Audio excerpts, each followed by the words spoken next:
Hey, how you doing? Welcome to the Marky Worthington Comedy Podcast. This is episode 24. We're Trent Shepherd, the part 2 of the Trent Shepherd episodes. If you enjoyed the previous episode, getting to know who Trent is for those that don't know already, and hear a couple of stories. This one's got a few more stories in it. Hope you guys have as much fun listening as I had recording. It's a good little 2-part series with Trent. Hopefully getting back for some more podcasts.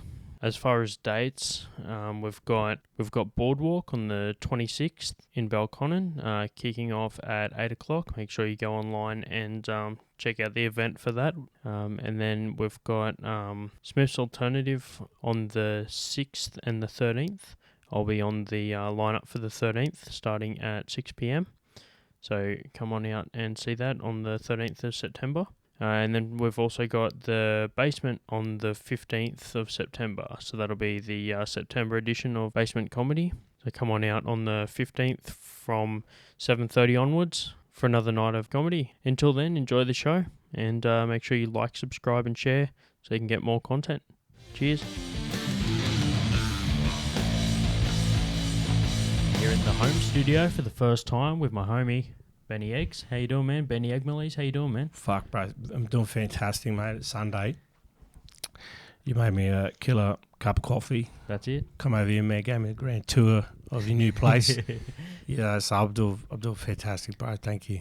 Yeah, cool, man. Good to have you here. You've been on the show before. We did like a 2-parter before. Yep. We ran on for so long, kicked it for 2 parts, man. I just figured it'd be sick to have you back here for the first time in the new setup. Yeah, come on. Thanks for having us back again, man. You know, like, we fucking talked a lot of shit, man. The last one, a lot of shit, bro. there was nothing off limits. So, you know, to get me back and to be like, I'm going to give this motherfucker another run. Thank you.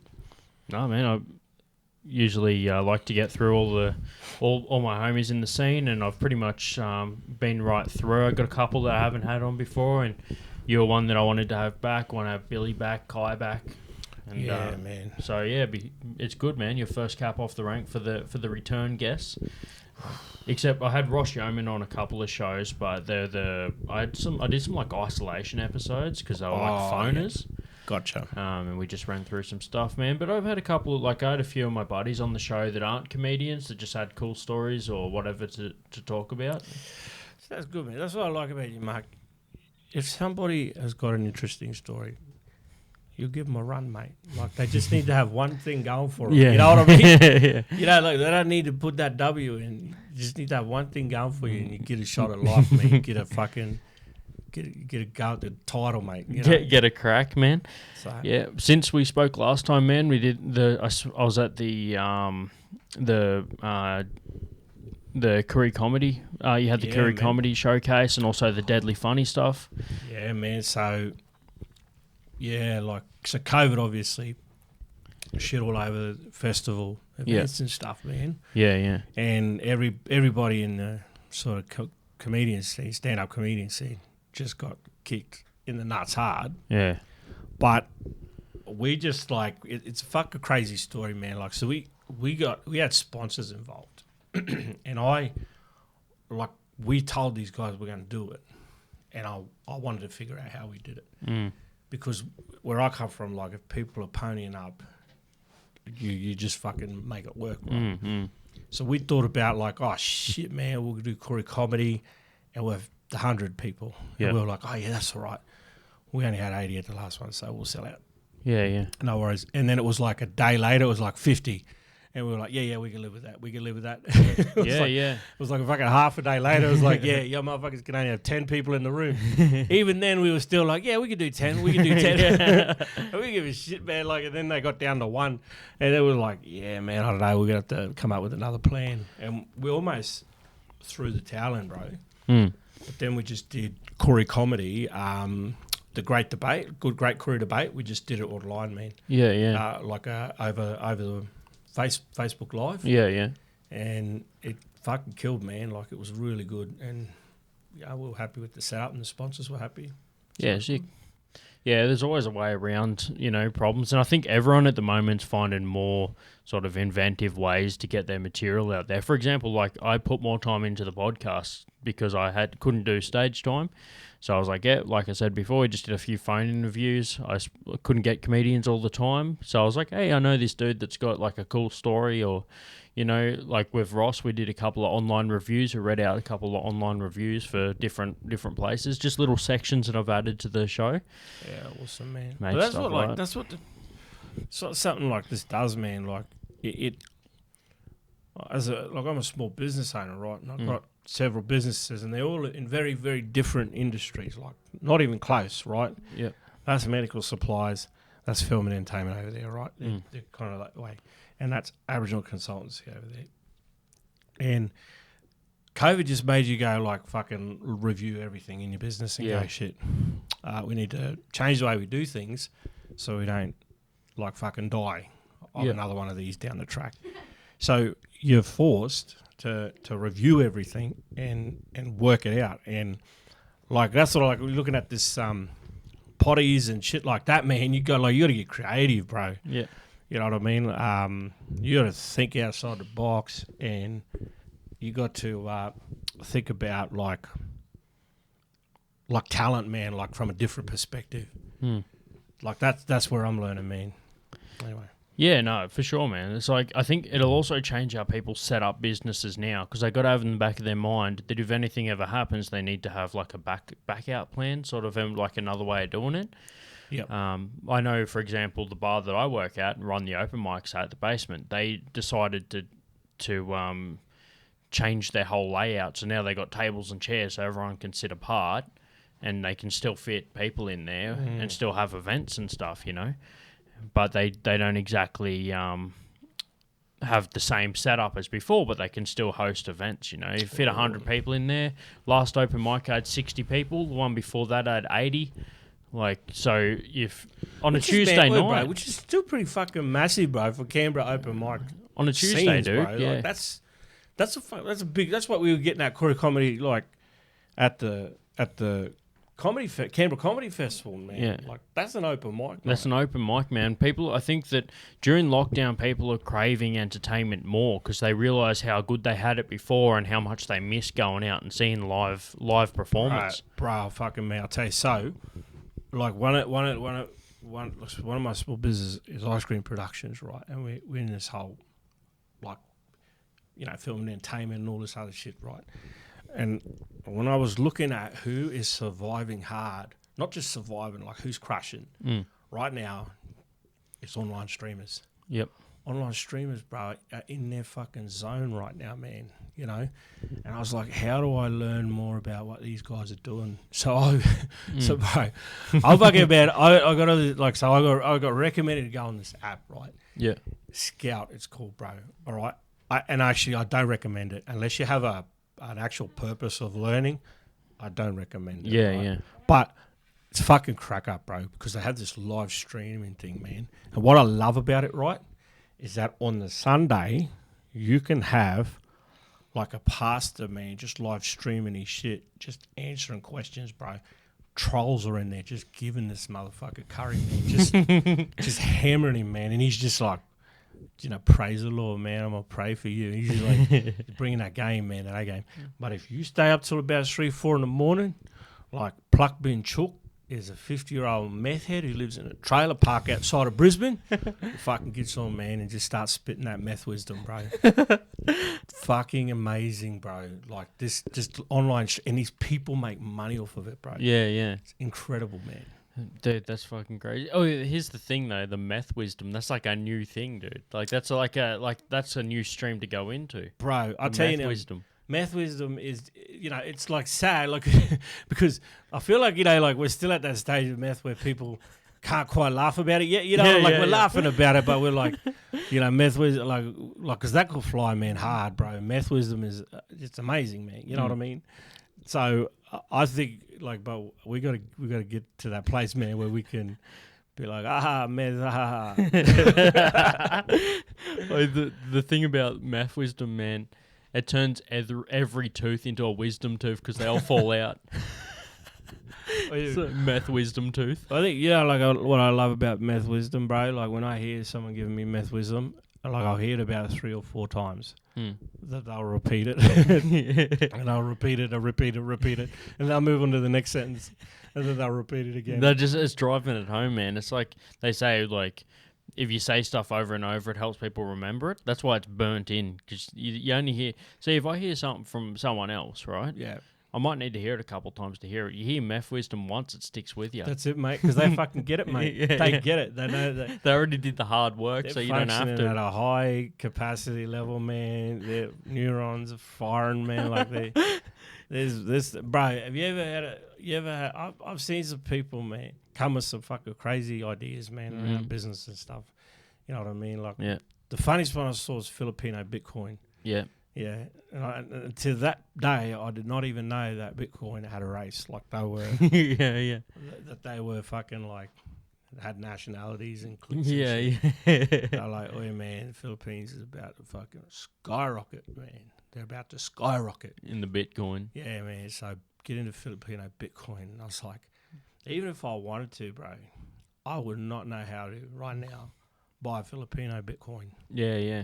Yeah, dude, I don't even know. It's like when Bitcoin was a thing, I had some lad I was working in an office, he was telling me all about it. I'm just like, I don't even know what the fuck this shit is. Like, I was listening to a podcast, they were saying that some dude bought some Bitcoin back when it was, like, cheap, and now he sold it and bought a house. Like, it's just like, there's money in everything, but I just don't know how to make that money when it comes to Bitcoin. You know, look at Bitcoin, right? I feel like it's one of those things I'm actually okay that I never invested in it. Yeah. Because if I did and I crushed, I still wouldn't tell my friends. Yeah. That I made money off Bitcoin. Yeah. Because they would look at me like, this is trailer park, motherfucker, man. You know what I mean? Like, what's wrong with the good old fashioned conventional ways of making money? Rare bricks and mortar. Yeah, this is the thing, man. Bitcoin's like the Bitcoin is like one of those things where it's like, fuck, the amount of shit. It's like, if you make money from Bitcoin, you don't want to tell people. It's a bit like because you like, that's some dodgy money there, look.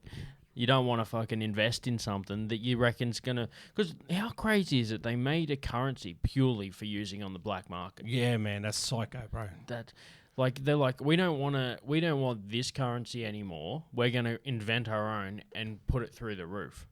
Yeah, see, because that would fuck with my head, man, because if someone said to me, hey, man... That's some communism shit there. Right. Because if someone said to me, like, hey, man, I want to send you $100, then I expect $100 in my account. Do you know what I mean? Like, that's my money. Yeah. Whether it's fucking Bitcoin or real money. Like, I expect to be able to go up to a bank somewhere, pull that motherfucker out and utilize it in the right way of doing it, man. Yeah. These dudes carry around like hard drives and shit like that. Bro, what the fuck, man? You know, like... Yeah, like, I don't go to an ATM and pull out a floppy disk. Yeah, you know? Take a floppy disk down. Take a fucking hard drive down to the strip club, man, and see if you can throw that shit on stage, man. It's not how the world works, man. It's not how the world works, bro. You know what I mean? You'll get fucking thrown out by Big Tony. Or yeah. Get that fucking... Go down to the strip club with your floppy disk and turn it into a hard drive. Yeah, bro. Go up to your bank, mate. Just go, listen, mate, when's the rent due? Here it is. Go up to your fucking, your landlord and just give him your hard drive, mate. Here's rent. Yeah, that's it, man. Yeah. But fuck, I don't even understand. Look, me talking about shit I don't understand. You know what? But you know what? Listen, but I'm gonna say this: fuck Bitcoin, and just fuck Bitcoin. Like, don't ever come up to me and suggest it as an idea. Don't pay me in it. I don't want it. Give me cash. It's like when I'm working at the bar, man. People are like, oh, can I buy you a drink? And like drinks, man. You know, drinks at a bar, man. You're talking like $8, $12 anywhere in between. Man. So I'm just like, nah, man, I don't drink on shift. And by the time I'm finished my shift, I want to go home. I don't want to sit here and have a beer after I finish them up on the floor, yeah? Yeah. So just give me $10. Like, don't buy me a drink. Just go, here's a $10 tip. Bro, I love it. It's like, I'd prefer to get 3 of those in one night then then have 3 drinks. Because you know what? I'm going to take that home. I'm going to chuck it in a jar, and at Christmas time, I'm going to bloody buy something for the studio. I'll get a poster or something cool, you know, like some mic. Obviously need mic arms, and we're holding these they're like 12 kilos, these fucking things. That's why I can only get like buff cunts on the show, man, because you need to be able to hold this mic. Yeah, this is a fucking heavy mic, bro. Yeah, dude. Do you know what I mean? Like this, like if they had microphones back when fucking King Arthur and medieval motherfuckers were riding around, you know, this would be it, man. This would be the medieval microphone, bro.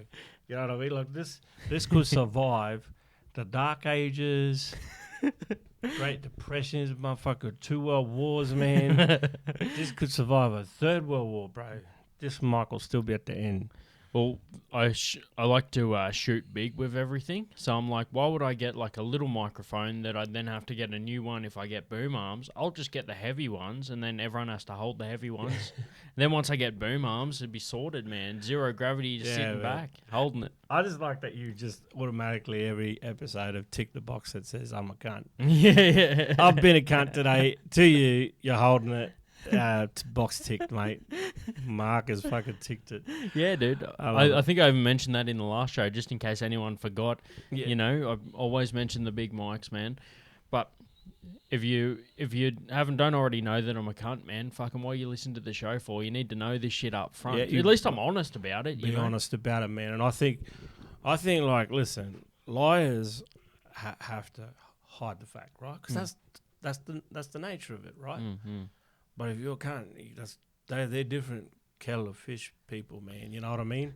Like they like them sort of people change the way other people feel about themselves. You know what I mean? Yeah. So these people need signs around their necks, man, to let these people know I'm a cunt.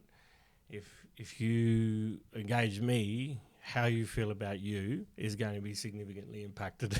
Yeah, dude. Like, you know what I mean? It's not exactly a sign around their neck, but certain tattoos on their neck will tell you anyway. Yeah, just to see, man. Like, you know, and you can do it like, you know, make it look like a Crip or something. Like, you know what I mean? And Celtics, like, whatever, you know, make it like a cool little... Cunt clan, bro. Cunt clan. You know what I mean? You know? Yeah, CC. Yeah, I always joke, like, so my wife's really, I've been married 16 years as of yesterday. Yeah, good shit. Thanks, bro. So, like we were talking about today, right?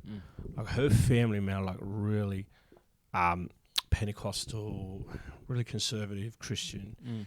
They talk things out, like how we're talking now, right?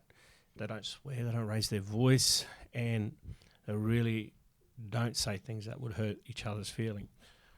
My family, when they argue, it's fucking crazy, bro. It is psycho. You yell, you tell that person they're a cunt, even if you're not sure yet, even if you know it's not their fault yet.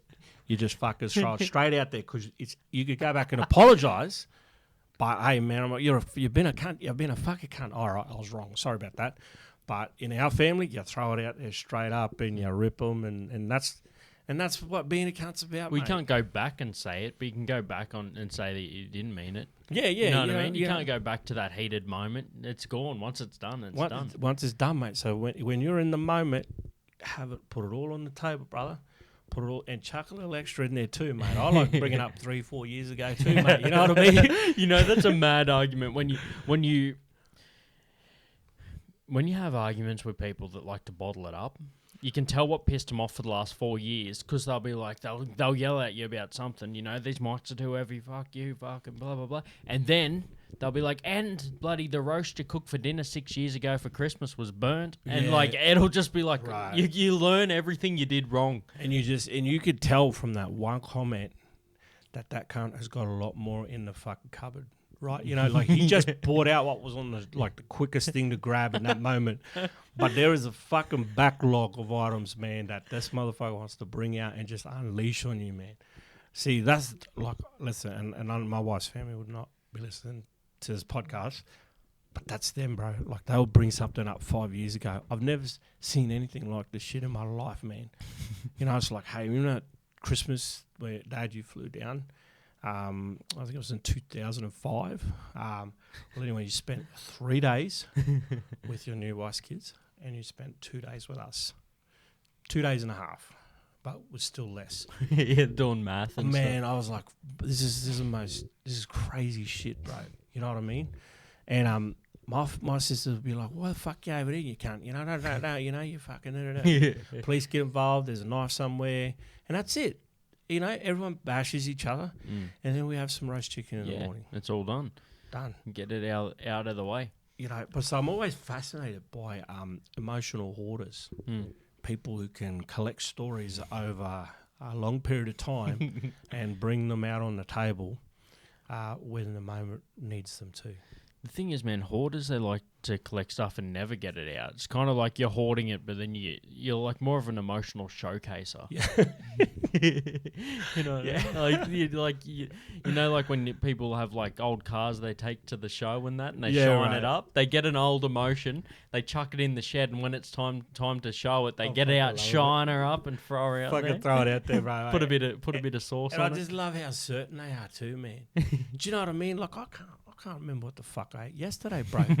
How the fuck am I going to remember in detail what the fuck happened 5 years ago, man? You know what I mean? Like, you can't bring it out like, hey, listen, man, you walked through that door, then you took a right turn, and then you fucking hit the light, and then you turned back over your left shoulder, and you said to me, you're a fucking piece of shit. And that ruined me that day. I had grapes in my hand, and like that, I was like, motherfucker, man. Yeah, seedless green grapes. It is some detailed shit, bro. And that's, to me, like, that's a skill, man. To hold on, like, them motherfuckers who hold on to shit, man, that's a skill set, bro. See, that's one thing with the meth wisdom, man. Do you think Sharon in her meth wisdom cares about what you're telling her? She's already said what she needed to say. I think Sharon, man, and her fucking meth wisdom, bro. She's just got her own.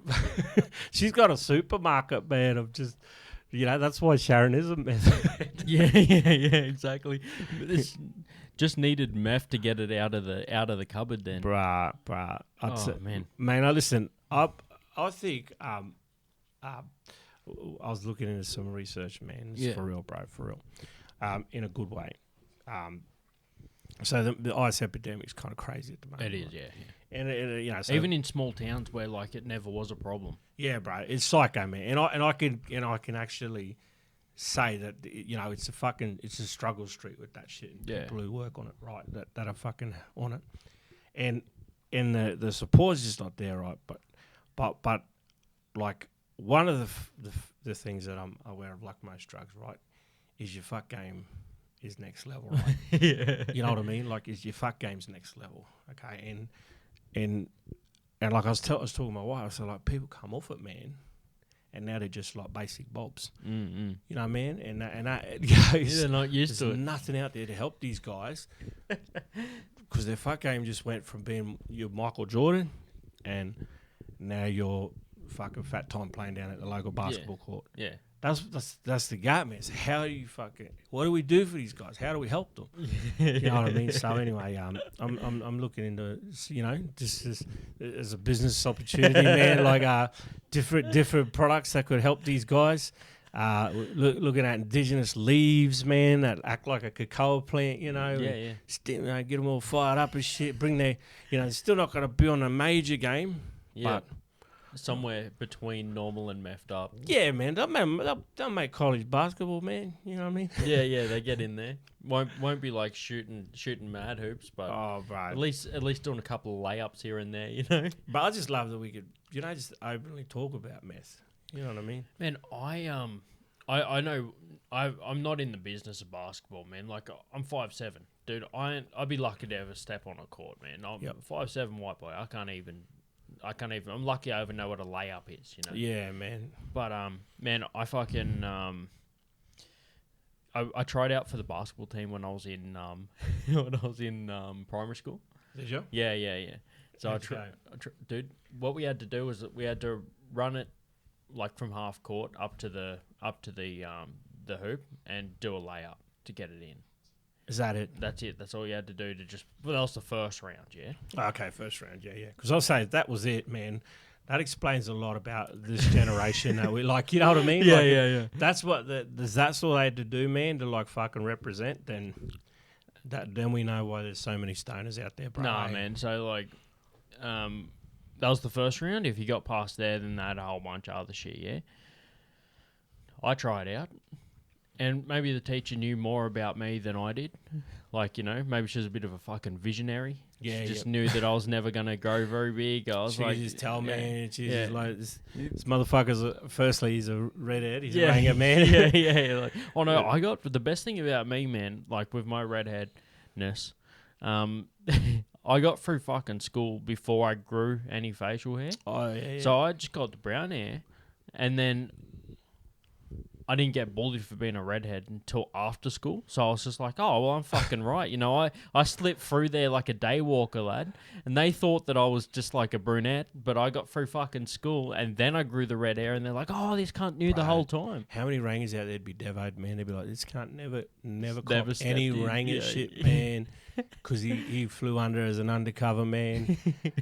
And then he busts out like when it's all fucking like now it's cool to be red, man. You know what I mean? Like he's clean the glory Well, up. I didn't fucking know either. Like I had to wait until I grew the beard, like until I fucking knew. I figured it could have been a thing because I knew inside me. Whenever I see a ginger cop and shit when I was in school, dude, I had that fire. Like I wanted to step in, but I didn't know why because I was like, well, I ain't no ginger. Kindred spirits, bro. It was just fucking spirits. Inside you, you know. It's the gene. It's in your like DNA. There's a genetic code that you all talk and connect with each other. It's like man. a hive mind, dude. Yeah, like we like share information through the fucking network. And when like one's being picked on. It sends out like this fucking like distress signal. Yeah, to like a kilometre radius, man. And all of you feel it, man. All of you feel it. Apparently wasps had that, dude. Like I'm trying to make this as fucking Joe Rogan as possible. I can't pull that up, but let me tell you, apparently fucking wasps do that, dude. They can like if they're close, they have like a distress signal they can send out. I don't know whether it's a sound or fucking certain. Look, I'm just gonna make it up. I don't fucking know. You guys are gonna Google it anyway, so you'll know for sure. It'd have to be quick, man, because the space from a fucking like shoe or like So when that distress signal needs to go out, that's like we're talking milliseconds, man. So that shit's gonna have to be like yeah, but maybe it's like a ping. Like they're like. Ding, you're right.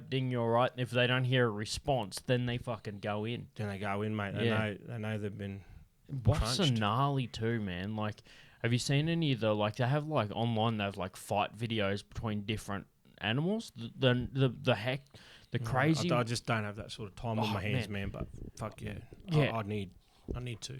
Save yourself time, just look up one of them, man. There's one that's like a praying mantis versus a lizard.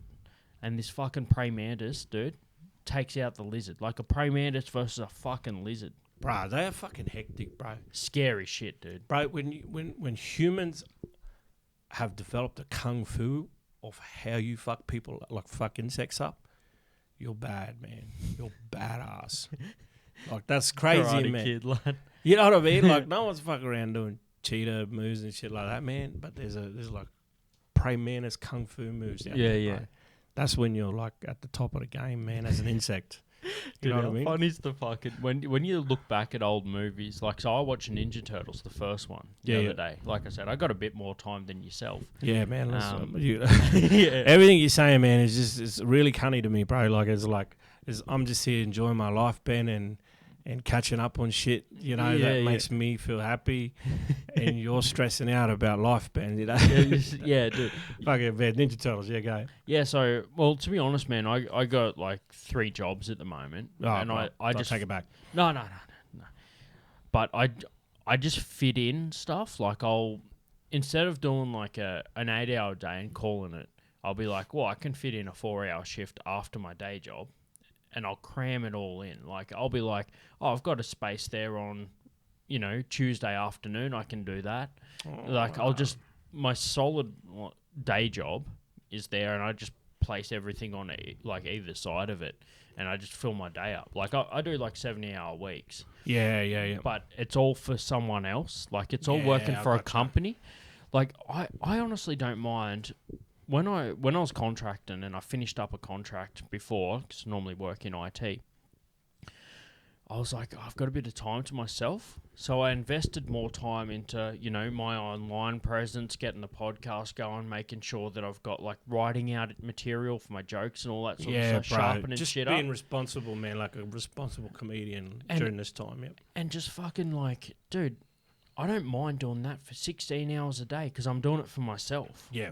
Whereas I fucking struggle sometimes to do 8 hours for someone else. Yeah, bro. Yeah.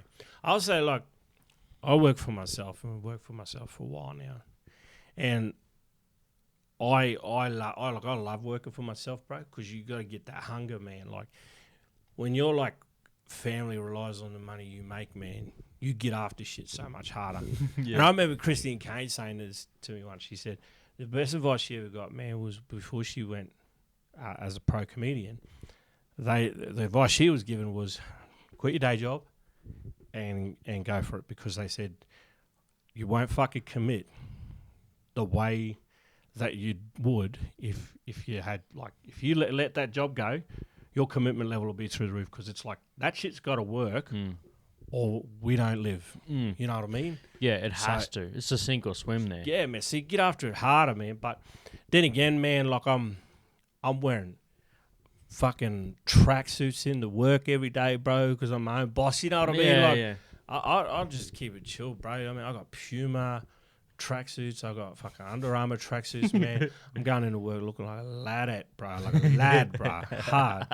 Every day, man. And like, but that's what I love too, you know? Like, I don't have to go and impress motherfuckers wearing jeans and shit. I can just be me. Yeah. So that's cool, man. I think that's the way of the new boss, man. Like, gone are the days of the guy that, you know, didn't let people do what they wanted to do. Especially, like you said, you're in entertainment, man. People need to understand that to be a good entertainer, you need to be comfortable and feel like yourself. You got it, man. Like, listen, if I start caring about how I should look, because that's what's going to make you happy, then I've fucked that formula up, man. You know what I mean? Yeah. And for me, bro, I just want to be comfortable, you know. And that's not to say I don't walk into my clients, man, looking like howdy doody, yeah. Yeah.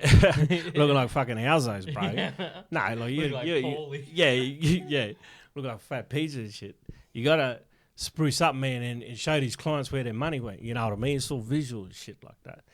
But like, I love the flexibility around it, man. I love the grind. You got to grind fucking harder, man. But you just get no time, man. You know, like I just took a 15-minute shit in your toilet, bro, and knocked out 2 emails while I was in there, man. Yeah. You know what I mean? Like, I could, on a good shit, I'm about 3 emails. Yeah. You know, on average, 2 emails. It's also harder when you're not on home ground. Like, it's the same toilet, but when you're at someone else's, you just don't feel as comfortable writing it out as much. Yeah. Like, when you're in home ground, man, like for example, I used to live in this place that had a spot, like a sink next to the toilet, and I used to just rest my arm on there. Yeah? Yeah, gotcha. Nothing like kicking back, taking shit, putting your arm out there like a truck driver, you know? Yeah, well. Yeah, but... That's good, eh? But then when I go somewhere else, I'm like, where's my fucking arm gonna go? You feel all awkward and stuff. You're like, it's just not the same. It's not, man. And I got a bigger, like, because I'm Aboriginal, but I'm also Maori Islander. Yeah. And so I got an Islander ass, right? And that Islander ass needs a good foot either side of that toilet, you know what I mean?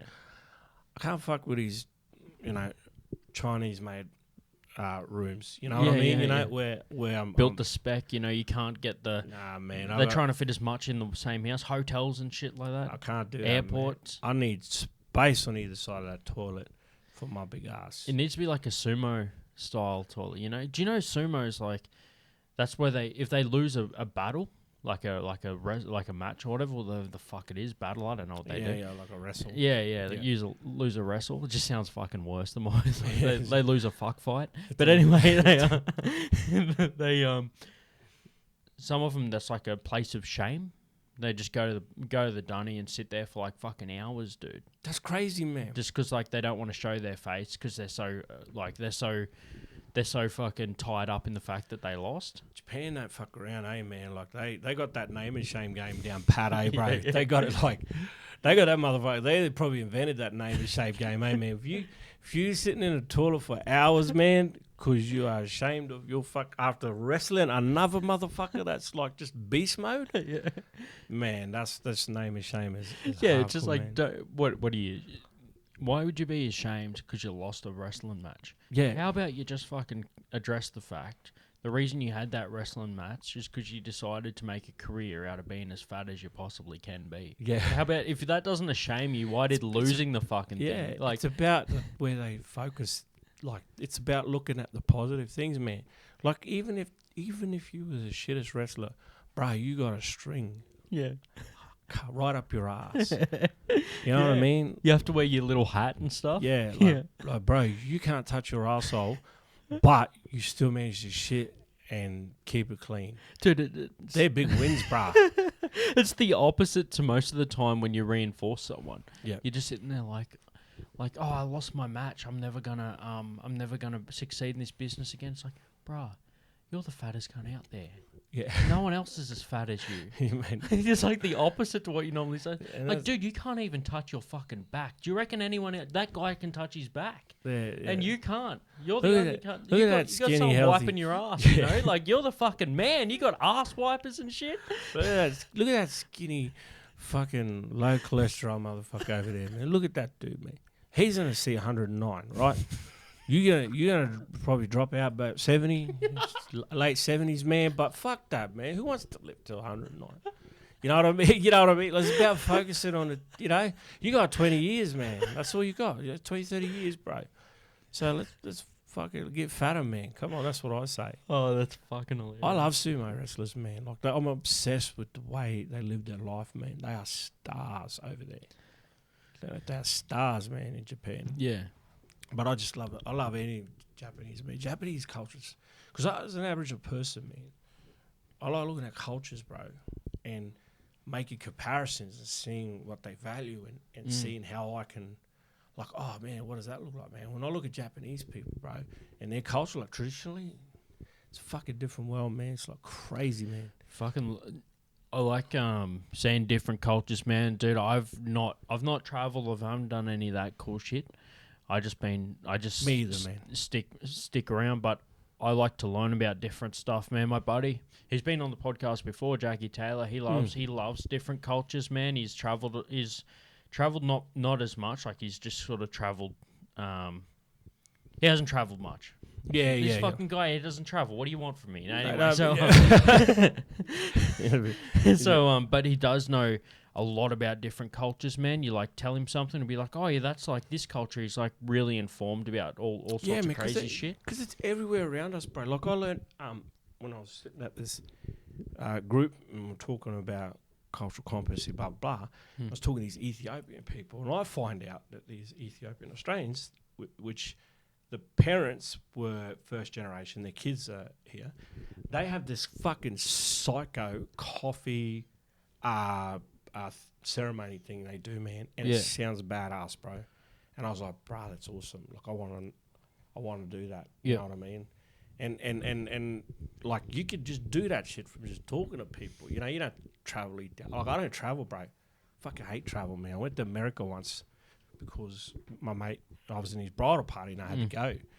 But I can't stand overseas travel, bro. Yeah, yeah. You know what I mean? So if I go to Dubbo, man, that's fucking like, that's me, bro. That's it. Yeah, you know, I grew up in a town, man, is like the town that Dubbo makes fun of, right? Well, that town made fun of the town I grew up in.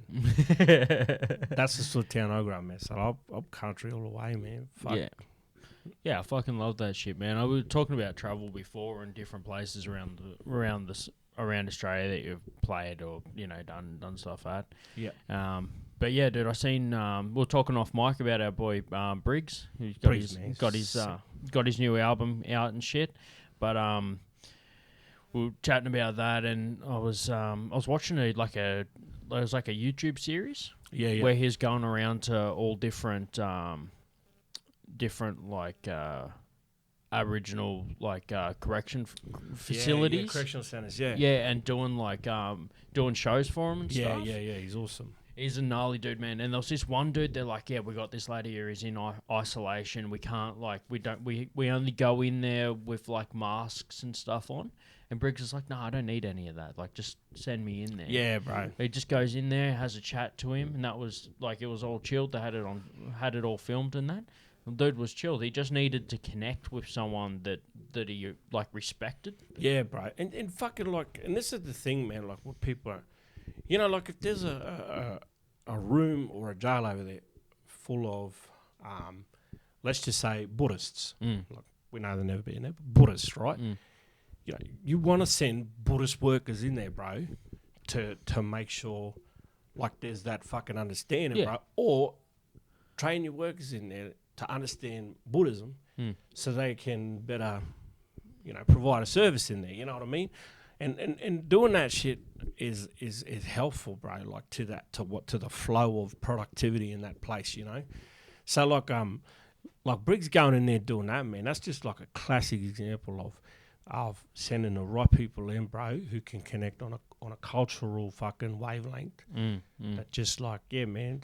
Don't take those bats and stop squashing motherfuckers and killing them and doing that shit.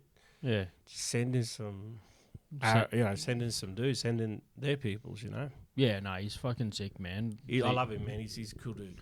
Yep. And also you were talking about Dubbo before, and then we were talking about Wagga, and I was saying about the Riverina comedy out there. You know, you got Dane Simpson out there. He comes up to Canberra every now and then. Like, there's like this whole network that I want to tap into, just talking to dudes like Dane, which I never would have known if there wasn't Riverina comedy out there. Or like Briggs, I wouldn't have known about him if I didn't, you know, listen to his first album and get into it. So there's just all these like little like pockets of community and shit that I don't even fucking know about. Right, there's so many, like, so we're working on this this event once COVID stops being a fuckwit. Yeah. And, you know, it's just about showcasing new and established Aboriginal artists across Australia. And I'm trying to get in, like, find Aboriginal female artists, right, across different genres. And my journey, like, I got a friend who's just so plugged into that shit. She's, like, sending me, check this female artist out, check this female. And they're, like, fucking killing, bro. They are amazing female art. Like, I was like, oh, shit, they did this in their fucking place or whatever. Like, it didn't sound like that.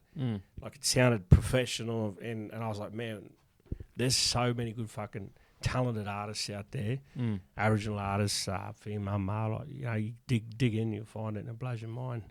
Yeah, no, it's fucking out there. Well, since last time I spoke, I think you did. You had Deadly Funny the night after we recorded the last episode. Oh yeah. Yeah. So since then you did that, man. That was fucking great, man. You had that spot at the end there. You did some mad crowd work and shit. I think the video's online for people to see. Yeah. But yeah, dude, that was just one of those situations where some people see the video, they'll know what I'm talking about. You just got to take an opportunity when it comes up, right? Like, if you got a chance to do some crowd work, dude, I was howling and laughing, dude. That was one of the funniest fucking crowd works I've ever seen. Yeah, right. You gotta like one thing. So I did my time in Sydney, bro, as a stand-up comedian, right? And Sydney's like Melbourne, man. They're like, and in any other sort of major city where there's just a cluster of all these cultures and shit, and you just gotta fucking go for the crowd, man. And it's not about ripping them up. It's about understanding them, man, getting them on your side. And if you don't make that a party, like, as a comedian, like, figuring that shit out, and that's where you figure it out, on stage, right there in the moment, and you're either gonna fuck it or you don't. You know what I mean? Yeah. And that, to me, like, if you don't throw that in your set, like, you can sit there and right, but you're just gonna have to go, all right, there's 4 cunts. I got a millisecond to come up with shit, and I'm just going to go them until I work it out. Like, your game goes high, man. Like, you just practice. Yeah, dude. You can't practice crowd work. The only way you can do it is on the fucking stage. Yeah, bro. 100%, man. And that's the good thing about it, though, bro. That's where you like that's where you just see people who are like, who love this shit, and then people who just, you know, go back to just fucking writing books, you know. Yeah. They work out it. Like, comedy's not for them. Oh, but that's why it's a tough game to get into. I was actually talking to a local comedian about this. The reason that it's harder to stay doing comedy is because you got to be fucking good at it. Yeah, like, bro. You can't. If you get nurtured along the way and everyone gives you everything, you come out the end of it and you're not a fucking great comedian. Bro. But if you have to fucking fight for shit, do all the hell gigs, travel, fucking perform to like 2 people, fucking all that shit, that's what gets you this time in the big shows. Yeah, man. And that's where you kind of like, that's where you grind, man. Like, I remember doing one show when I was starting out, man, and there was like 3 people in the audience, and they were expecting 20-something, right? And only 3 turned up. And the promoter come back to us and was like, yo, we're thinking of pulling it. I was like, nah, man, don't do that. I said, there's 3 people there, bro. You know how hard it is to get a gig like that?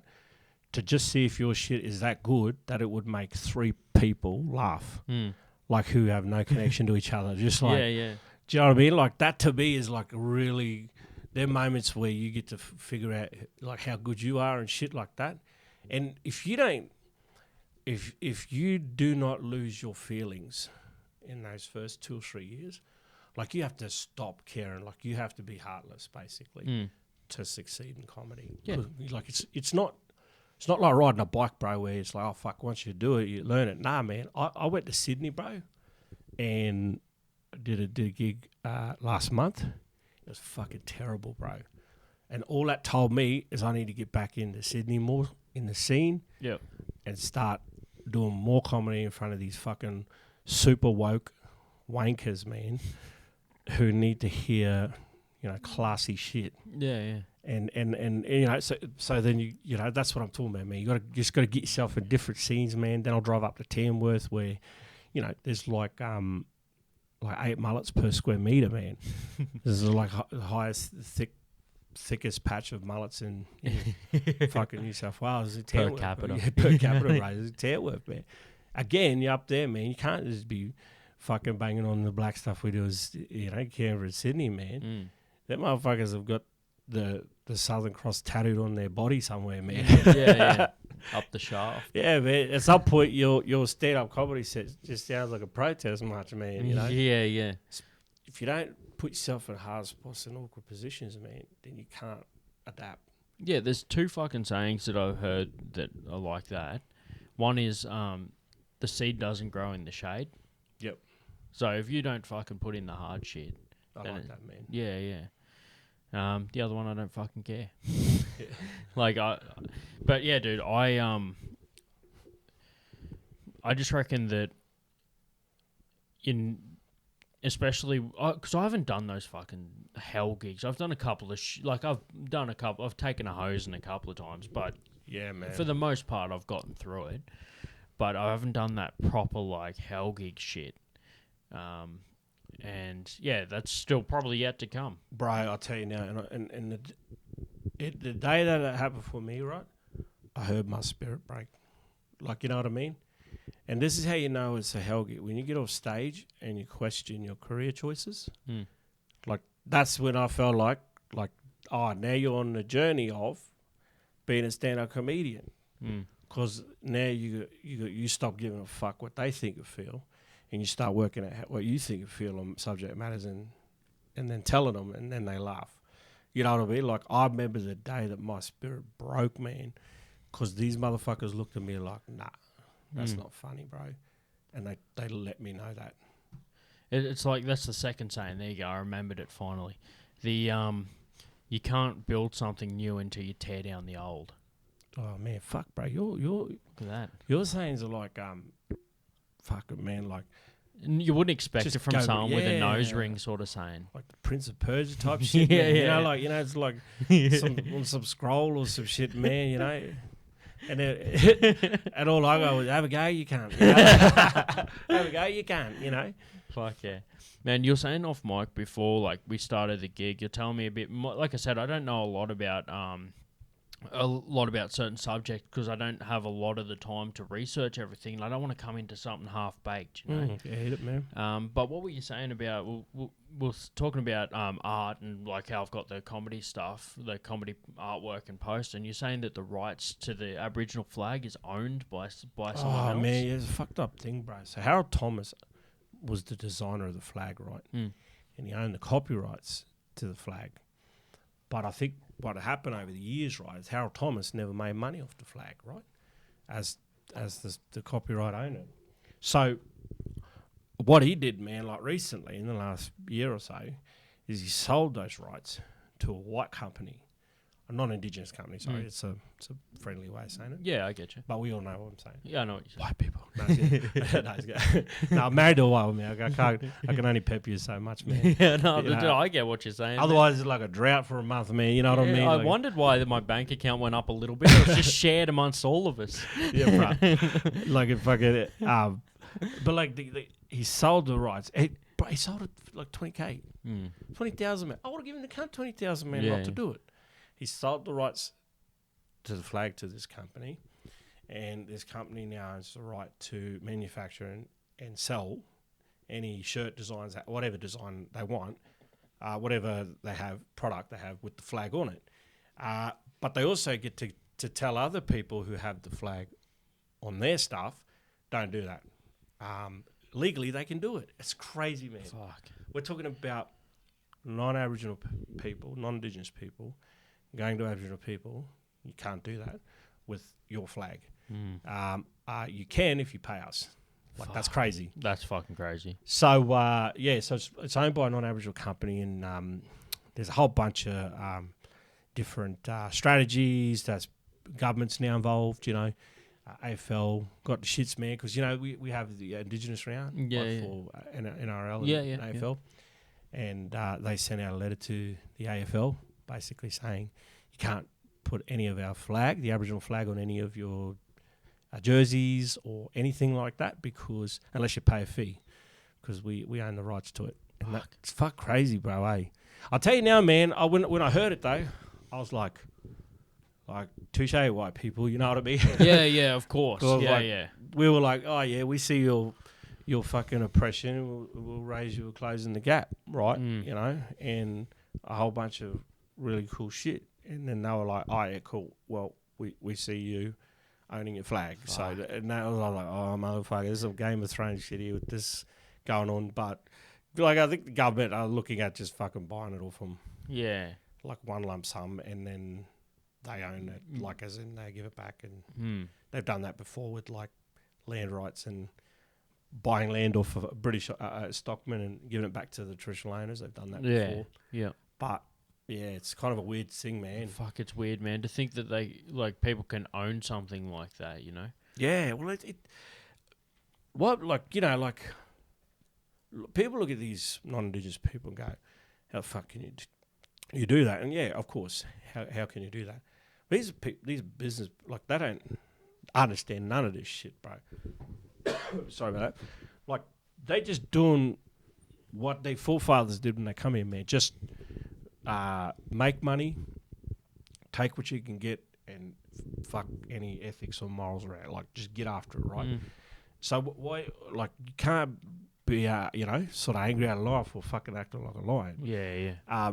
But where I'm sort of disappointed at is Harold going down that road and selling the rights to these things and not considering, like, the ramifications of that. And I'm disappointed because our government's like, oh, we're going through diplomatic processes to come to a resolution. I said, you're the fucking government, man. You know what I mean? You told every cunt, stay in your fucking house. And they did. You know what I mean? Like, surely this must not be as fucking hard. You shut a country down, bruh. You know what I mean? Like, you closed businesses, man. You did that without even giving a fuck what people thought or felt or their livelihood. And then you're like, listen, man, it's a sensitive topic. We're going through diplomatic process. Man, just tell them motherfuckers, listen, this is our tax department over here. We own that. They're going to fuck with you for about for the duration of all your businesses. Unless you're a fucking sumo. You only get 70 years there. Man, there's been the Russian Prime Minister, man, the president, fucking... Yeah, Mr. Putin there. Putin, man. That's where you need that motherfucker come in, man, because he'd have some sort of formula like that. Yeah. But, to me, I just laugh when I read bullshit like that, man. Oh, man, it's fucking crazy. But the only way to get it back is I think they either change laws around the flag. Yep. Or they buy it off the company, which means they still win. But surely they could change something to say that, you can't fucking charge someone for something that is identity for their fucking, you know, their flag, you know? Like, if, for example, the fucking, the British flag was up for sale and some cunt decided to buy it, well, you can't, then they wouldn't fucking sell that off. No, man. And I'll tell you now, man, this is, for some of the people who can't really connect emotionally to what's going on here, it's like the Baptist church going in and owning the rainbow flag, and then going to every gay, lesbian, trans, bi, and the others. It's like going, "Oi, man, if you're gonna put that on a shirt and sell it, I want $1 for it," and not being from that community and being about that community. It's like, but there's some gnarly shit, man, and it's you know, when I think about it, I was like, as a businessman, I was like, damn, man, that's some balls. yeah. You know what I mean? Like, you got 750,000 pissed off Aboriginals in Australia, man, you know, and now we all know what you look like and where your business is set up, and you just couldn't give a fuck, man. These people are like, let's do it, you know? Yeah, they're just like, fuck it. Yeah, so dude. Crazy times, still man. Fucking heaps to come. So what you can do, bro, is online and sign a petition. Yep. So just change.org and just look Aboriginal flag, sign petition. If you Google that shit, comes up. Sign it. Yeah, everyone should fucking get on that shit. Get onto it, man. I fucking you know what I love about that, bro, is that, like, for a lot of white people, bro, they want to get involved, right, man? And when they hit that, like, submit button, the feeling that they get, I can imagine is quite great. You know what I mean? Like, it's that little part they did, because I've met some friends, man, like, who did that, and they just let me know that they've signed the petition. And I know for them, it's a big deal for them, man, because, you know, like, they don't know much about history or that, but I'll tell you what, man, they fucking signed that petition, bro. Yeah. And they've done their part, man. Done their part. They even put a Facebook post up, man. Oh, fuck yeah, just over on you. I love it, man. Hey, you know, and I think as an Aboriginal company, white guilt strategy is a good strategy to have, man. I'm just waffling on, man, but I'm man, for real, man. Fucking been good having you in, man. Like I said before, this is the first time in the new studio, so obviously I still got to adjust some stuff and make it all good. Get some boom arms in here. Get some boom arms, man. If anyone's got any suggestions, send them through to Marky Worthington Comedy at Gmail. But I bet you the first thing, better lighting. Like, we both look like in witness protection, lad, probably all greyed out and that. You know how they got the dark background and shit. Yeah, like one of them fucking bikey houses, man. You know, like, you got the old fucking foiled up windows. Yeah, the foiled up windows. Oh, buddy. You might have to get a crane company in, man. Hold these cunts up, you know. Like, Yeah, exactly. Just put a hole in the roof and just dangle it down like the old boxing rings where they just drop the mic down from the middle there. In the right corner, bro, you know. Sick, bro. Actually, it'd be sick, man, if that shit just dropped down. And just drop down. Bro, that'd be sick, bro. That'd be cool, yeah. And then when I'm not podcasting, I hang a punching bags off it, you know. Bro, but would you hit them? Would you use them, man?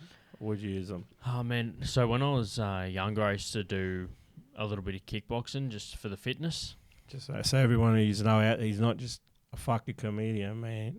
Oh, he'll fuck you up. Yeah. Oh no, just fitness style. But I've lost all the fitness I gained from it, so I'm pretty fucking down the middle now. It's so important you make to distinguish the difference. Hey, like, well, this is kickboxing fitness. Yeah. And this is kickboxing competitive kickboxing. Yeah, because like if you do it for fitness, dude, they want you to punch it 100 times. If you have to do it, if you have to actually fight someone and you've got to fucking punch 100 times in 1 minute. Bruh, you're not doing it right, are you? Well, what if you squared up with that cunt on the street, man? Hey, like, and he'd be like, "Oi, bro," he's like, "I done kickboxing." "Oi, bro, which one?"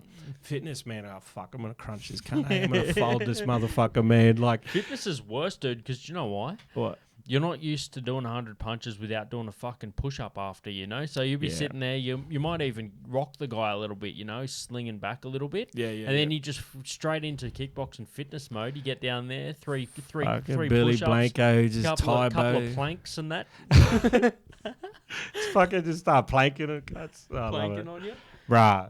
Yeah, so anyway, I probably used it if I had a bag, just to sharpen for the old fitness back up again. Good, man. So I got a tire. I got one of those flip over tires. Yeah. And I picked it up, and I used it once, and it's been a year and a half. And I'm always creative like that, man. I think, fuck yeah, that'll work. And then, but the problem isn't the function of it. The problem is my commitment to it. Yeah. To anything that comes into my head real quickly, and I act on it. It's never going to work. It's a time thing too, man. Yeah, bro. Fuck time. Trying to get it all sorted. But yeah, man, been fucking good having you over. Thanks for everyone for tuning in to the first studio episode, man. And thanks, Benny, for being on the show. Thanks for having us, bro. Thanks for letting my kids in the background here, just chilling, man. So I appreciate having us. Oh, man, it's good to have you over. Like I said, now I've got a spot set up. We can do more stuff here. And right, actually, yeah, let's fucking get into it, man. Let's get creative. You should rent this shit out, man. Yeah, see, there you go. There's another opportunity. The business mind kicking in. Yeah, man, business mind. You should rent this shit out because there's a lot of dudes out there, man, that just don't have the $5K to set that shit up, but could rent it out for like. Yeah, well, I went to Melbourne when I was on the metal one and the metal podcast and that I run, Canberra Metalheads, and I rented a studio there to interview a band member when I was in Melbourne, and it was just like a house, dude, but they set it up as a studio, and the podcasting room was set up like this, just chilling, did a podcast. So I could do it on the road, Like, obviously, all that's all put on hold right now. But for me, man, I'm happy to have this little spot set up and be able to get the fucking word out. Yeah, let's do it. Yeah, man. All right. Well, thanks for being on the show. Thanks, everyone, for listening. And also, remember to like, subscribe, and share. And the next Basement Comedy is on the 15th of September. So Benny might even be able to drop in. If everyone's lucky, you might be able to see him. I'll drop in, man. I'll drop in. Like I'm going to drop this mic when I'm done today. Fucking drop it hard, man. Yeah. All right, bro. Thanks, bro. Yeah.